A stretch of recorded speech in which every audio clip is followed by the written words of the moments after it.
The author is sorry for mispronouncing fiery and fieriness throughout this video.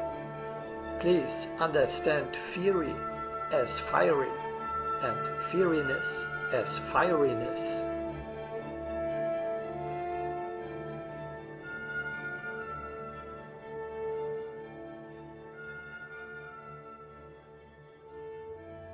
The fiery condition implies the life of the fiery body, which, as a spiritual being, can only exist in a spiritual world. Thus, fieriness means living in the fiery world, in heaven, and this not only after death, but already now, during the incarnation on earth.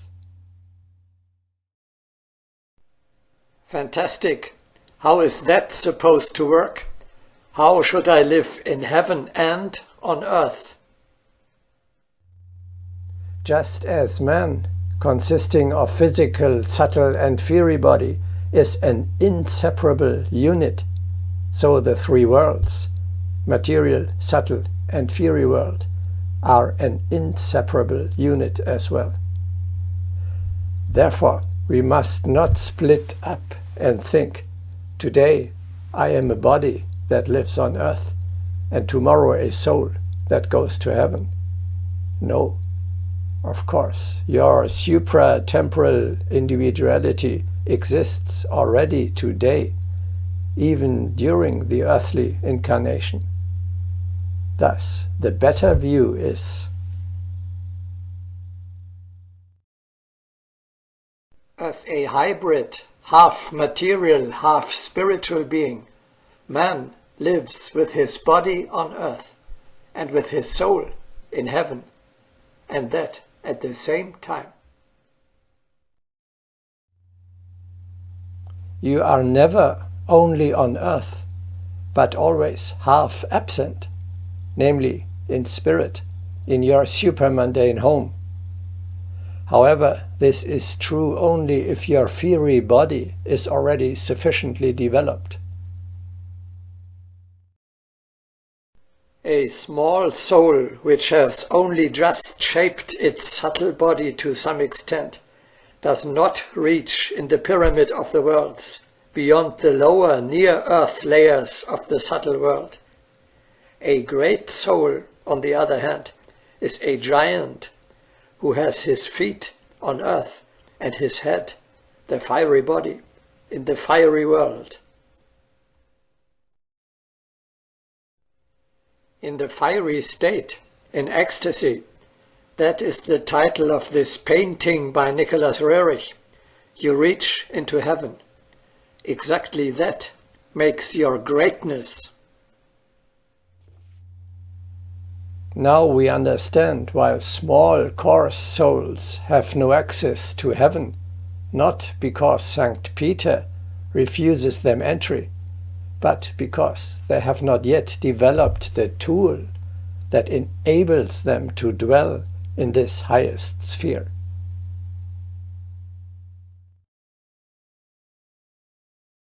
Knowledge of transitoriness results in a feeling of breaking away from the earth and impels the spirit to those planes where man verily dwells with his fiery being.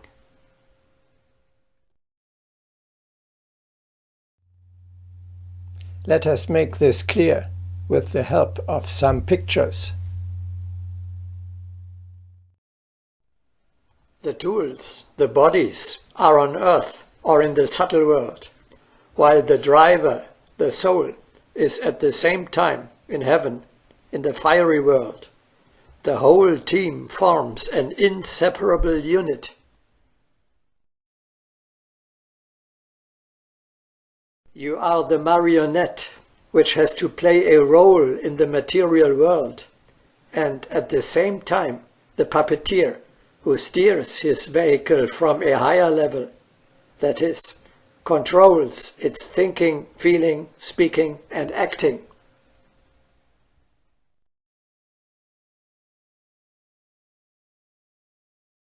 One can attain fiery equilibrium by living consciously in the earthly and the supermundane life.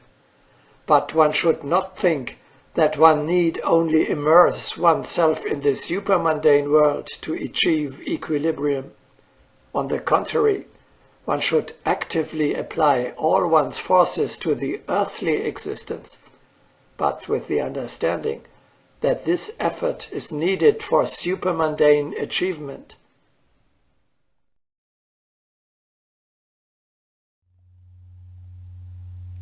This is meant when the teaching says,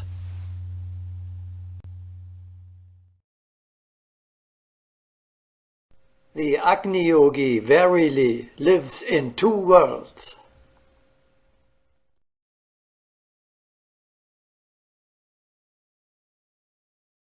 Your life in heaven is taking place already now, not only after death.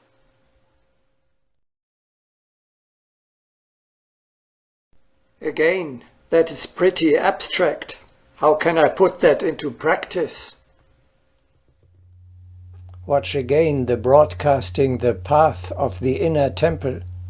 There we have already explained how you can live in a sanctuary in paradise in the middle of earthly work, independent of the external circumstances.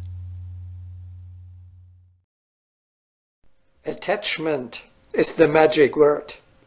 You can attach any place in the material world to any place in the spiritual world. Thus you connect your place of residence and work with your eternal home. It thereby becomes a part, a settlement of your teacher's ashram on earth. Now let us go a step further and say,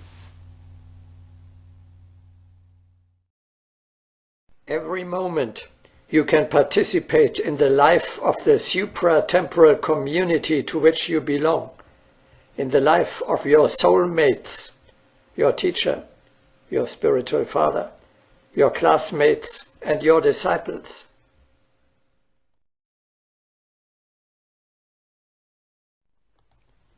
Man should strive with all his power toward the supermundane world.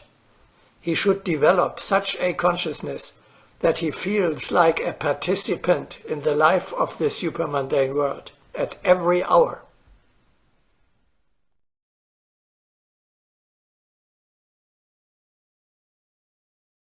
The new men are immortals, gods who live in heaven.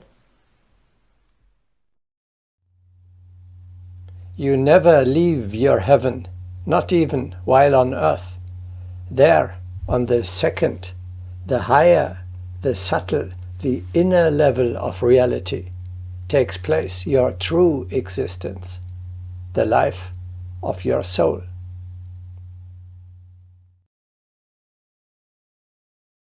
Our sojourns in the various strata are short, but on entering the fiery world, we can remain there. And when we come from there, we preserve the fiery solemnity wherever we are.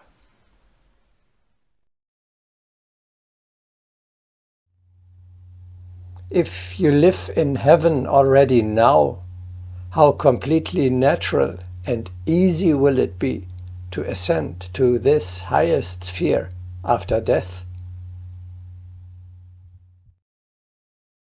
I have lost track. What does life in heaven have to do with the fiery condition? Quite simple. Only with fieriness, in a high vibration, you can participate during your material existence in the life of the fiery world and of the great souls residing there. In a state of fear, irritation, dejection, or aggressiveness, you are connected to the lower layers of the spiritual world and will attract the unwanted guests dwelling there. I am not sure whether you have already grasped the full meaning of what we are talking here.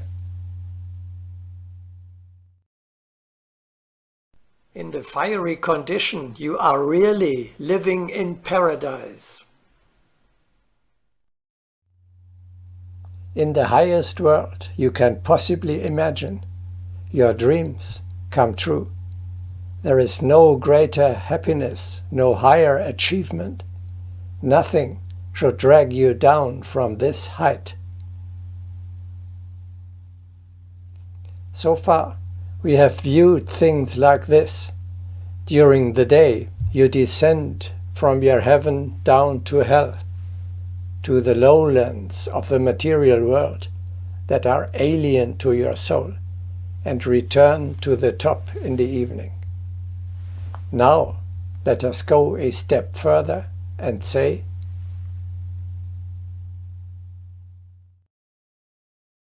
you are living at the same time both in heaven and in hell.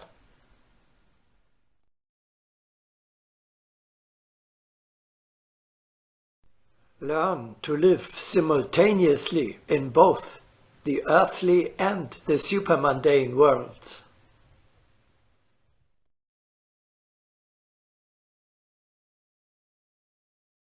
Impossible. Either I am roasting in hell or enjoying the peace of heaven. You can't do both at the same time. Well, look at it differently. Even in hell, particularly in hell, you preserve the radiant splendor of your being of light. Like a lighthouse, you bring light to the darkness and attract the sick souls. You carry your portable paradise, the temple in your heart, with you everywhere, especially to the abysses of life. With your inner temple, you are building a heaven in the middle of hell. What a challenge for the dark ones, the pitiable dwellers of the underworld who approach you. Enter this paradise. How beautiful it is to be constantly aflame. There is no dungeon such that the fire of the heart cannot illumine it. Thus be aflame with beauty.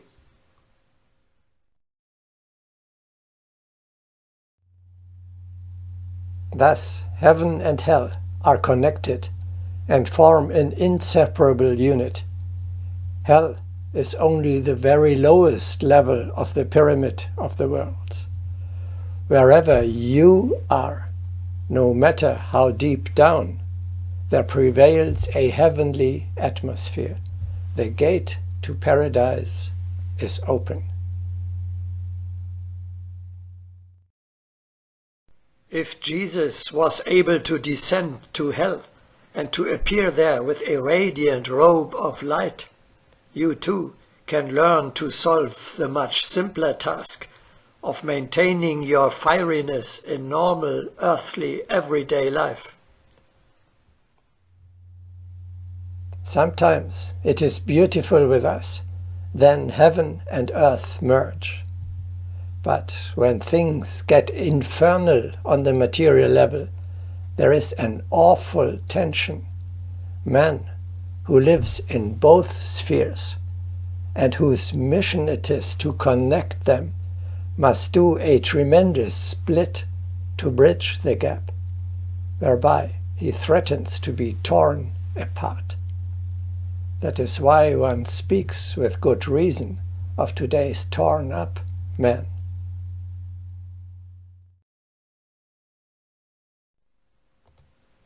When the higher world is driving upward and mankind propels itself downward, then indeed the cosmic current cannot be realized.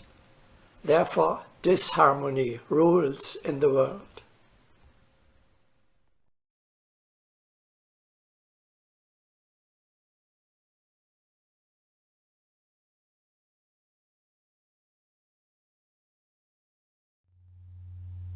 In the fiery condition, you are firmly connected with the heavenly powers, with your soulmates, and especially your teacher.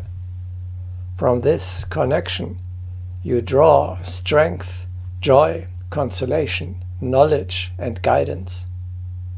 Feariness at daily work is like a constant meditation, a synthesis of active and contemplative life.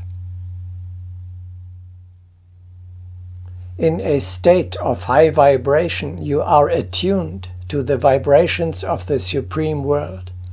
You are receptive to the inspirations that pour down from the Fury World in a constant stream, give you insight, and show you solutions for your everyday problems.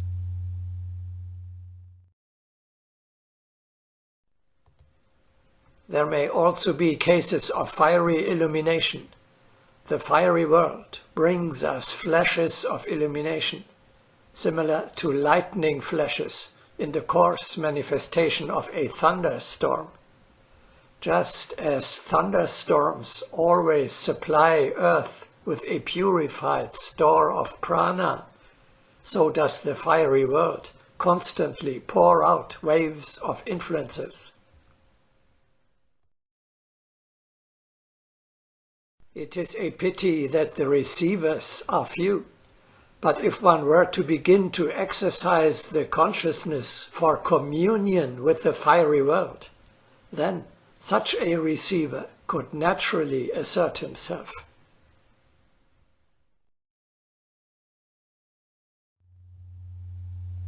Whenever your vibration is low, you move away from your heaven and your teacher. The connection is disturbed, interrupted, and nothing invigorating or uplifting can flow down to you anymore. Feariness is the prerequisite for a conversation with your non-incarnated teacher.